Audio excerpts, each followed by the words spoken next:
Hi everyone, and welcome to part 2 of my two-part review on the Nikon D5600. So in this part I will go into where I primarily live on the camera, a little bit about the other two lenses I have for the camera, and overall summarize my feelings for the camera. So where I primarily live is in shutter priority and aperture priority mode for the other modes on the camera, over going into manual.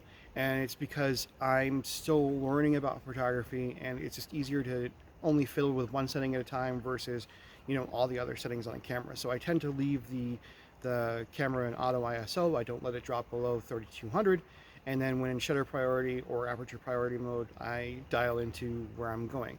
So for example, when I have the Nifty 50 on there, the 50mm 1.8, I tend to be in aperture priority and try to leave that as wide open as I can and let the shutter drop if I need to. I can generally, particularly when the aperture is wide open, the shutter speed usually doesn't drop down so low that I get any kind of motion blur on it. Because that is one thing. It is a budget 50mm from Yongnuo, so it does not have built-in image stabilization in the lens. So I do have to be a little bit careful, but I've not really had any serious issues with that using aperture priority mode and that lens. For the telephoto lenses, the 70-300 and my Sigma photo 150 to 600 millimeter contemporary lens, I'm definitely living in shutter priority mode and dialing that to a nice quick shutter speed. I'm usually floating somewhere between 1/800th and 1/1000th of a second, or faster if I want to make sure to freeze birds in the air when I do get those images. All in all, I'm pretty happy with these images. They're definitely a lot sharper, a lot brighter, a lot clearer than the camera in auto mode. The camera certainly takes nice images in auto mode, but it really starts to shine when you get out of auto mode into other settings. More recently, I have been dipping into more of like a full manual mode,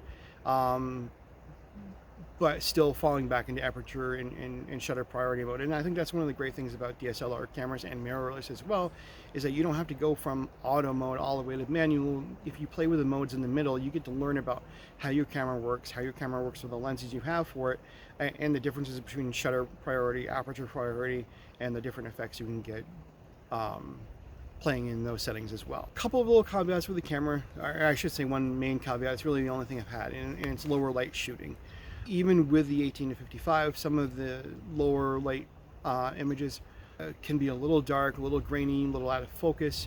But honestly, when I'm shooting indoors in the lower light, I don't have my camera at hand. It's usually my phone that I'm taking indoor shots with. So for me personally, it's not that big of a deal. If you plan on doing like some more studio photography, you're not going to use flashes or lights, that is something to consider with the camera. That being said, I do find that it is a very capable camera, and if you're still trying to figure out what style you want to shoot, and you want that flip out screen in the built-in Wi-Fi, I feel like the D5600 is certainly a good way to go with the camera.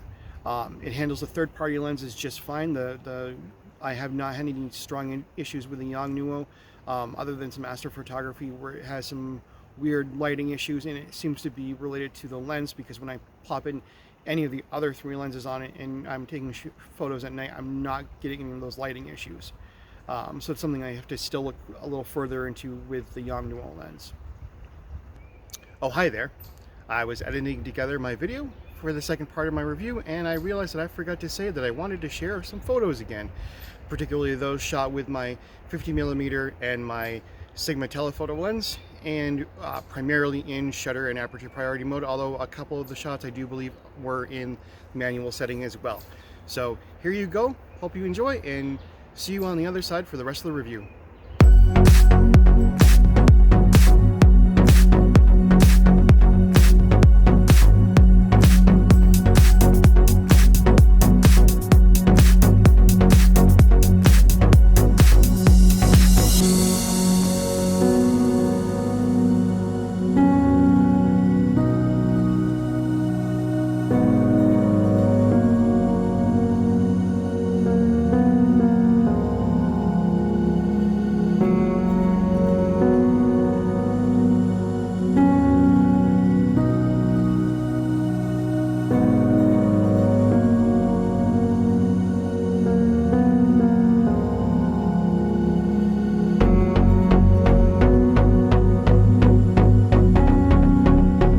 overall, I like how the camera feels. It's pretty lightweight. I've been standing here all this time with the camera around my neck. I know it's only the 18-55 lens, but it's pretty comfortable to wear. This neck strap here, I've carried my Sigma photo lens on it, and I've noticed that my neck doesn't tire out the way that I thought it might, and the way that it actually used to with the simple nylon strap I previously had for the camera.